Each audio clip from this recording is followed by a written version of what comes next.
today's format is we're going to cover, we'll do a quick market overview and kind of see and tell you kind of what Kevin and I see going into the end of the year with what's transpiring, and then do a quick overview of what happened in the portfolio over the quarter, and just talk about some exposure levels and what we see as opportunities going into year's end. So starting with the S&P, obviously you can see that when Bernanke came out, you've seen the sell-off that happened since then. As the reality of a tapering over the next year becomes very apparent, and then you've seen the subsequent 8% run up. So this was about 7.5%. You saw an 8% retracement, and a couple of things we're noticing is that the volatility has picked up here and has decreased as it's made its way back up to 1,700.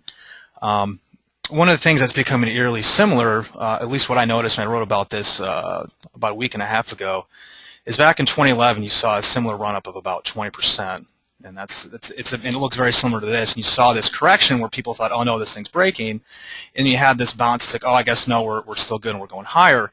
And you can see here, you're surpassing the peak, and the same thing happened back in 2011. I'm not saying it's going to repeat itself, but I'm just trying to draw similarities. And what you saw is this break back above the peak, and then people got sucked in here, and then it pulled back into this channel, and it consolidated for the rest of the summer. And then at the end of the summer, if you remember, it broke below the level and when the pigs debacle began. So yeah, go ahead, Ash. We can say something. I was going to say that was the European debt crisis and the channel of indecision. Right. Well, that's all going away, guys. You don't have to worry about that. Yeah. Well, that's all under the rug. Exactly. It's all going away.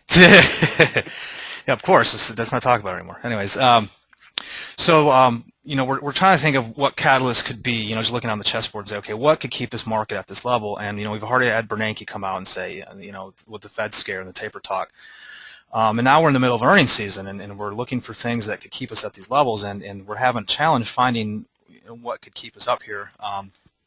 And going back to the earnings, what we're noticing, the trend is still continuing where companies are manufacturing their earnings, and what I mean by that is earnings still look great on paper, but if you dig down beneath the surface, it's declining revenue growth, and year over year as as they're manufacturing it by buying back stock or mergers and acquisitions, or however you name it. You look at the S&P historical average over the decade, it's been about, and Kevin wrote about this in the Joe this past Monday, but you got about a 7% top line revenue growth over the past decade. Last year's growth was 4%, and this year, we're pushing 2%. This quarter we're pushing 2%. So you got this declining revenue, but you've got this increasing earnings. It's like something's awry here.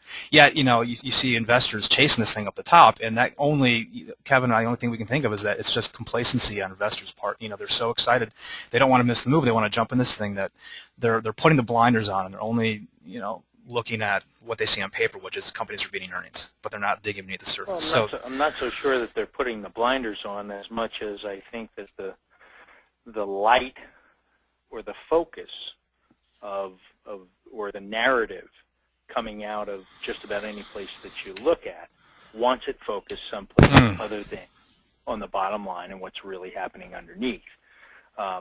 Just as an example, we saw the numbers last week in terms of the employment report. And, anybody that starts to dig into that, I think you find it very, very difficult to say, wow, this is a wonderful recovery. Yeah.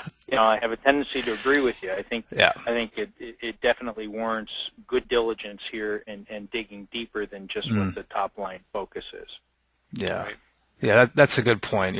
Sensationalism and headlines definitely have a lot to do with it, and you're noticing too that you watch CNBC, all you hear about is how we're pushing new highs. That's what investors are hearing every day. So it only makes sense they would get sucked into some type of